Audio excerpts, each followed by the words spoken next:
Hello, family. My brother in arms. It's Carol. The real by Miss G if you're nasty. Um, and this is Ask a Veteran. I'm a veteran. So yeah, I'm just gonna go into it. Um, so yesterday, the day before that, the past couple of days have just been rough for me. For my PTSD, for my pain. It's just been a bad combo pack. And I'm trying not to hide from it, right? So we all know we go through pain and we go through anxiety and depression and all that other fun stuff. And yeah, we always have to keep pushing through it, right?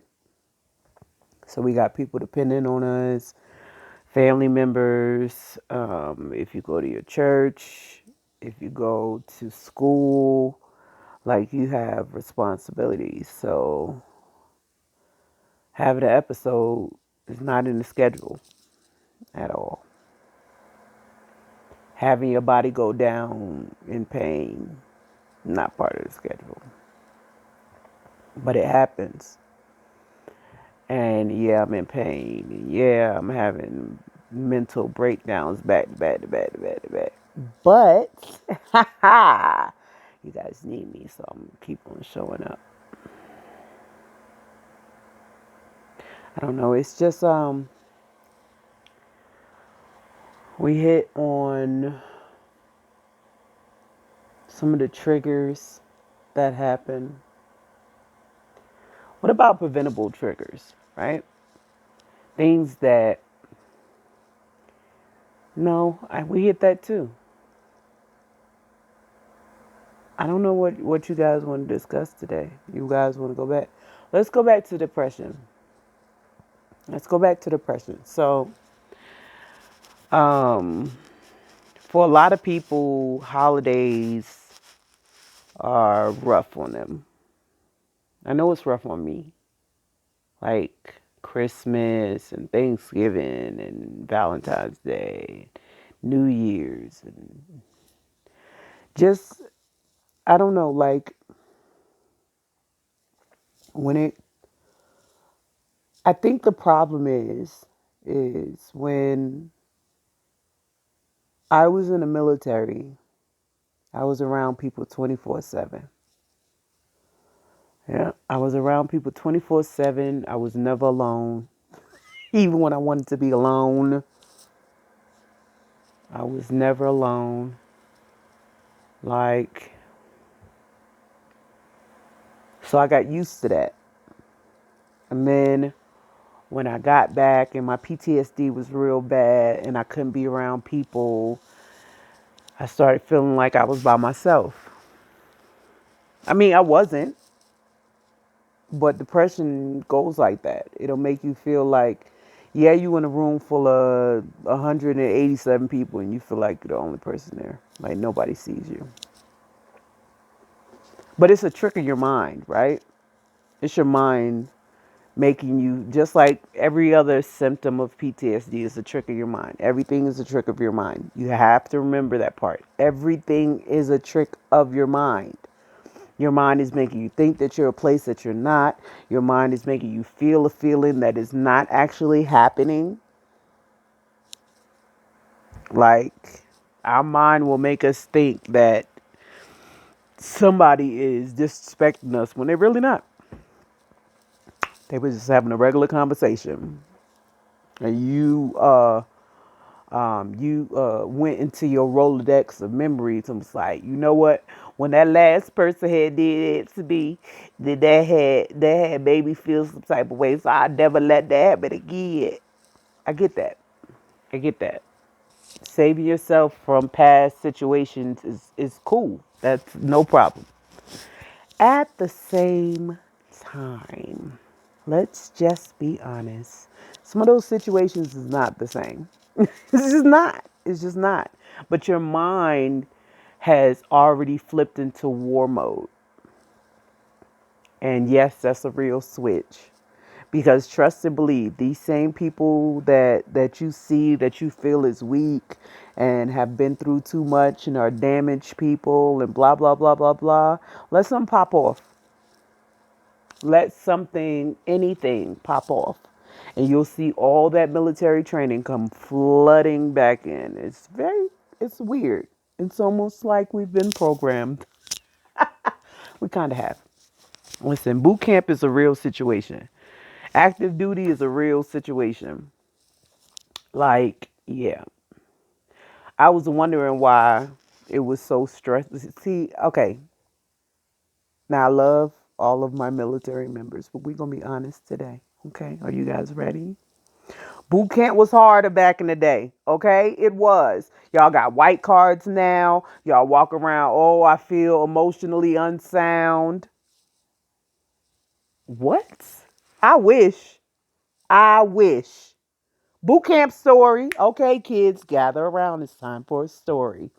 I can recall a time when I was in boot camp and I was in my beautiful birthing, aka the room that all of us slept in. Okay? I was in my birthing. Oh, no, actually, we were outside doing drills. And then we came back inside. And when we came back inside, or we went somewhere, I don't know where we went. All I know is that we was gone for a nice amount of time. When I left, my stuff was in a certain place. And when I came back, all the mattresses was in the shower. The shower was turned on. All of our undergarments was outside the window hanging from trees. Like, it was a lot. Why? It was like, we gonna break you, break you. Oh, okay.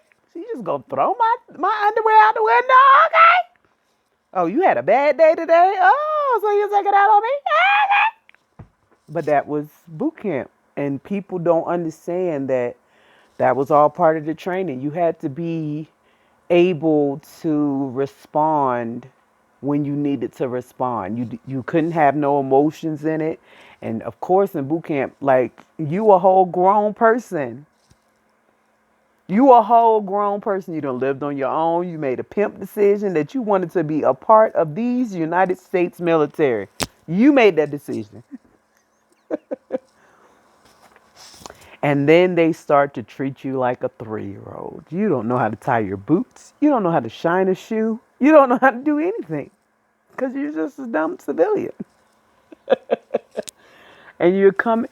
But let's just be honest. Like, of course, this is all military mindset. And if you're a veteran, you've had it at least once. Where you was gung ho at least once. If you lasted longer than a year and a half, you was gung ho at least once. Hmm. You was willing to go into fire to save America. Hmm. But it was all mental. Like, a lot of this stuff, like, you got to keep in mind. So I'm part of a military family. So I got my dad who was in the military. I got uncles that was in the military. I got siblings that were in the military. And so when you're part of a military family, it's kind of all you know. So you could have PTSD from that. Just being in a military family, you could have PTSD from that because you move all the time. You can't hold on to friends for a nice amount of time. And it's crazy. It's nuts. So, but I'm the one of the only girls in my family that joined in my immediate family because I have cousins and things of that nature who have joined the military that are females. But in my family, I was the only one. So it was, I don't know, it was when your dad is a veteran as well and was in Vietnam during the 60s. And yes, he's black. It kind of changes your perception of war. So it's almost like a sixth sense where you can sense that war is coming. Now, prior to me joining these beautiful United States military, um, I brought it up to my dad, and he told me I wasn't authorized to join the military because I'm his daughter. You know, he don't want his baby in the war, and that's where I ended up. And he saw it coming, and he tried to stop me, but he couldn't because it was something that I had to do. Don't fault yourself for PTSD, injuries, all that other stuff, for you making the decision to join the military. Because trust and believe, you could have gotten into a car accident and the same thing could happen. Difference is stakes were higher. Yeah, we lost some people over there, but now you're here. And trust and believe, any person that you got close to while you were in the Middle East wants you to win. Wants you to be as happy as you was when they was around you, if not happier. Because you're not in mortal danger at all times anymore. At least, don't get me, I know you're in mortal danger every once in a while. Okay, let's go and put that out of them. But you're not in mortal danger 24/7, right? So this loneliness, this feeling that you're in it by yourself is a mental thing. So you just have to get rid of that mental block. Don't get me wrong. At this point, I enjoy my quiet time. I don't, as I said, veterans don't like people. I'm one of those veterans. My doormat says, if you have not texted before you came, we don't answer the door. Because that's part of my PTSD. I don't like giving my phone number out. I don't like other people giving my phone number out. Part of my PTSD. I don't trust people. That's another thing that goes with the PTSD. And this is a double-sided coin, okay? So if you have PTSD, right, you have two types of people in the world. The people who want to see you heal from your PTSD, and there's also the people who want to gain things by using your PTSD against you. It's just like any other disability. You have people who take care of elderly, and then you have people who abuse elderly. You have people that take care of children. You have people that abuse children. The same thing goes for everything. So PTSD is no different. It's not. And I'm sorry that you feel like I fought for this country, so people should actually appreciate what I've done. No, no. We live in America. Don't nobody appreciate nothing at all. You so you have to appreciate yourself, right? You got to find peace in the calm. Peace in the calm. Learn how to cut things out of your life, including alcohol. If you do any kind of outside drugs, like all of that affects your PTSD. All of it does. The only thing I found that doesn't that affects it in a good way, like I said, marijuana. Medical marijuana is, it seems, yeah, I still have my bad days. Don't get me wrong, but my good days are so much better. Like I can spend time with people, not get irritated for at least 2 hours. Huh? 2 hours? Ah, look at God providing for his children. Habashata. But yes, so when it comes down to it, yes, loneliness is stupid. Loneliness is really dumb. But once you start to spend time with yourself, start rediscovering the things that bring you joy, then it's not really loneliness. It's more like peace. I love hanging out with people, but I also love hanging out with me because I'm an amazing person. I make me laugh. Hmm. Yes. Um. So I don't know when it comes to depression, right? So depression is pretty much when you've already determined that everything in your life is bad. So it doesn't matter what you do, everything is going to be bad. You got to break that cycle.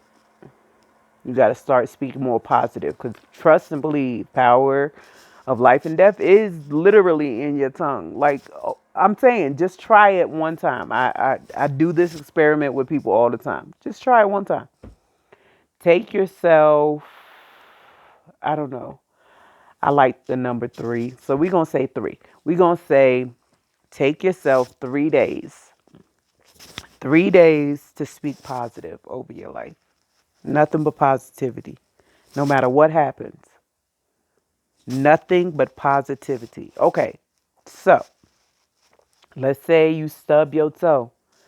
You can't be like, oh, this day gonna be bad. You gotta go the opposite. So listen, you remember opposite day? Opposite day was a real situation. Everything was opposite. So if normally you're gloomy Gus, okay. Sorry if your name is Gus.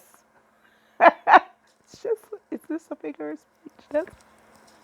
Okay. So if you're gloomy Gus, sad Sally, sorry Sally, a sad Sally, what you do is for 3 days, it don't matter what happened, speak positive.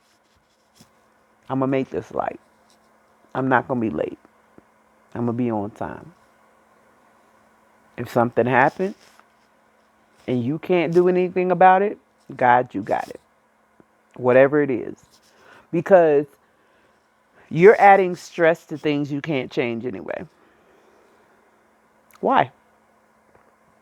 It's just gonna make you sad. Then you're gonna end up crying for 4 hours, eating ice cream. It's a bad combo. You're gonna end up with the sugar diabetes, the sugar diabetes, hypertension, and that affects your depression. Like everything affects your depression. You eat too much, you get depressed. You don't eat enough, you get depressed. You exercise too much. No, I don't think that's the thing. I don't think that's the thing. You don't exercise at all, you could be depressed. That's true. Um, you got bad kids that could just depress the snot out of you. Like you got to look at these jokers and still feed them every day and still love on them. Whether you depressed or not, you got to figure it out. You got to push through, or you got to go talk to somebody. Listen, I don't recommend those depression pills, but if you need them, take them. If every Tuesday you cuss out your best friend and she know it's coming or he know it's coming every Tuesday, you need to figure out what about Tuesday makes you depressed. What is it about Tuesday? I get it Monday because Monday is just a horrible day. But what's wrong with Tuesday? What did Tuesday do to you? Did you know somebody named Tuesday? Did uh did uh did Subway run out of bread on a Tuesday? Did the bulgogi spot run out of bulgogi? If you don't know what bulgogi is, check it out. It's delicious. Um, I'm just saying, like when it comes to like the depression side of the house, like the only thing that beats depression is joy. Don't get me wrong, depression doesn't necessarily leave. Well, it might, but it hasn't left me yet. I have my down days. See, but it's not the way that it was before when my depression was on 27. When my depression was on 27, like either I wouldn't eat for a week and a half or I would eat a pot of spaghetti in one sitting. It's just one or the other. It's just one or the other. There was no middle ground where I just eat a peanut butter sandwich. No. No, it was either starve or gorge. One of the two. But I had to figure that out. I had to figure out, okay, when I'm depressed, what what little quirky things do I do that make me even more depressed? So I had to figure that out. I also had to figure out what was causing my depression. What happened to me in my military life and my civilian life that would cause me to be depressed? And I had a list. Let me tell you, I had a list on both sides. I had a list. And I had to just start crossing that list out because the more that I was holding on to the things on that list, the more depressed I would get, the more anxiety would show up. So it was just a bad combo. So if you have forgotten something, because, okay, here's the thing about our lovely little mind, right? When it comes to your mind is very resilient. So if it feels like there is something that you should not remember, it'll block it. You're welcome. Okay? Um, Repressed memories are the hardest ones to get over because you don't even know that they're there. Like they're just lying dormant, like a sleeper cell that's just ready to just come out and just blast on 27 people. You don't know what happened. You don't know why you were so angry. All you know is that somebody took a sip out your drink and now you got to kill them.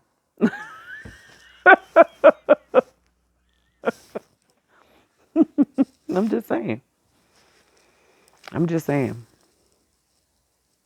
You got to figure out exactly what happened. And if you already know what happened, then that's a good thing because that's one less thing that you got to work towards. You already have the building blocks to try to figure out, okay, well, how do I fix this situation? Now that I know what the underlying issues are, now I can figure out which part of that memory is triggering me. Like, I don't like Red Bull cans. If you've ever been to Iraq, you know why. Well, if you ever been off the base in Iraq, you know why. Off any base in Iraq, you know why. I just don't like them. I don't know. But I know why I don't like them. I don't like balloons. I know why. I still don't like them. You have to figure out, that's part of the work that you have to do. Part of the work that you have to do is one, finding somebody that you can talk to. Family member, professional, I don't care. Talk to me, I don't care.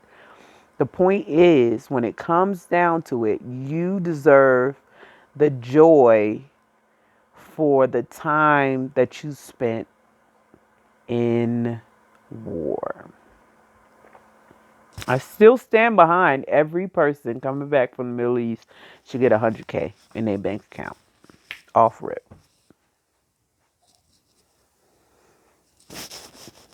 If y'all understood what most military members came back to, depression is just go with it. Some people ain't even get all the way back home before they started hearing the crap that was happening back at home. Wives cheating, kids in jail, um, uh, family members dying, terminally ill, like, and then we still had to deal with war. Like we couldn't. You know how many Red Cross messages would come across every single day? A lot. A lot. It was always something going on, and we still had to focus on the mission. So that means that our brains was kind of split. Oh my God, I need to worry about what's going on at home. I need to send money home. I got to make sure everything is good. Like they need me, but I have to make sure that my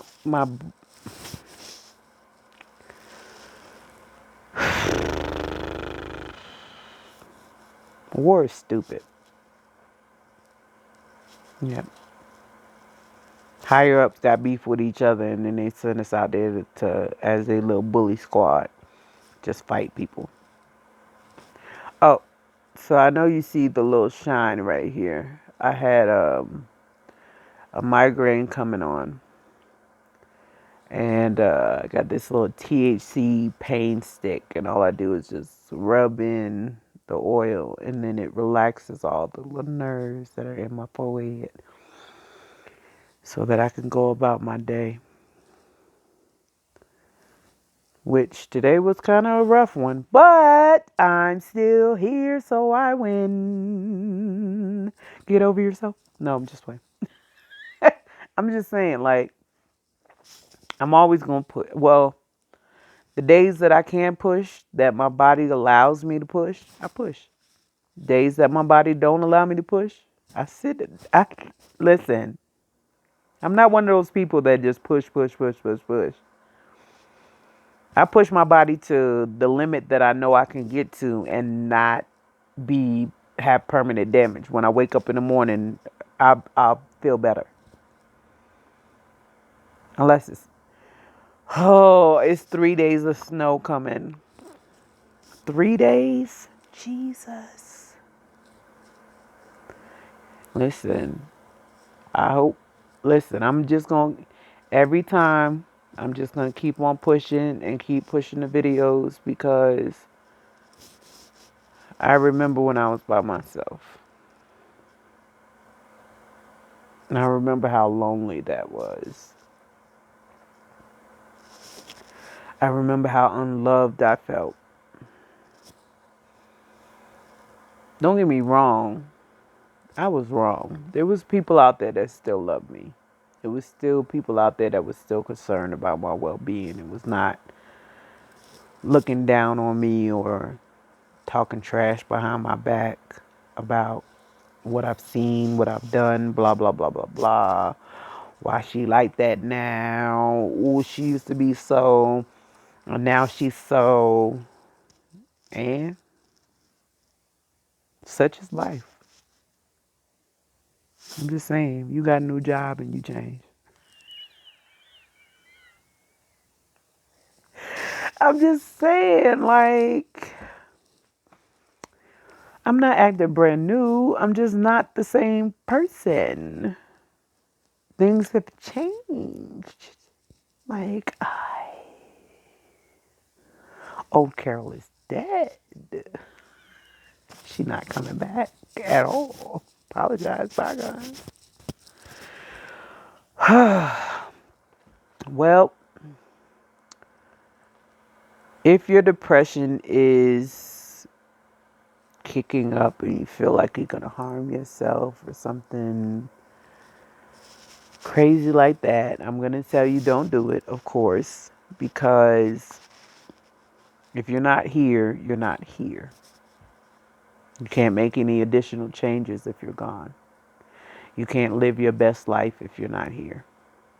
So, as always, people, I'm going to give you the number because I love you guys. All right, for the suicide prevention line for the VA, I don't know if it's probably one out there for civilians too, but I don't really know the number. I know all the VA stuff because I'm a veteran. So this number, you can call it 24/7, 7 days a week.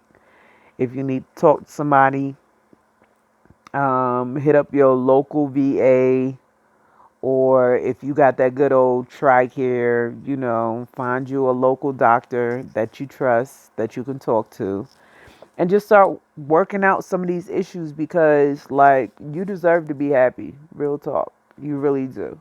You really do deserve to smile at all times, feel loved at all times. So it's time to get it. All right. So the number is 800-273-8255. You're going to press option 1. Then it's, so we're going to say it again. It's 800-273-8255. Press option 1. And then you'll get in contact with a nice person who just wants to listen, and they'll listen to you, and you can talk out your problems. And usually they'll give you some sort of phone numbers or emails of people in your local area. Now that's the plus. They'll be able to at least direct you in the right location to be able to get help where you are, because everybody don't live in the same place. I get that. So get in contact with them and talk it out. Let's see what happens. Okay. All right. I love you guys. My brother in the arms. I'm tired. Snow is coming and my body's like, nah. So I will talk to you guys another day. Y'all keep y'all head up. Smile. Laugh at least 3 times a day.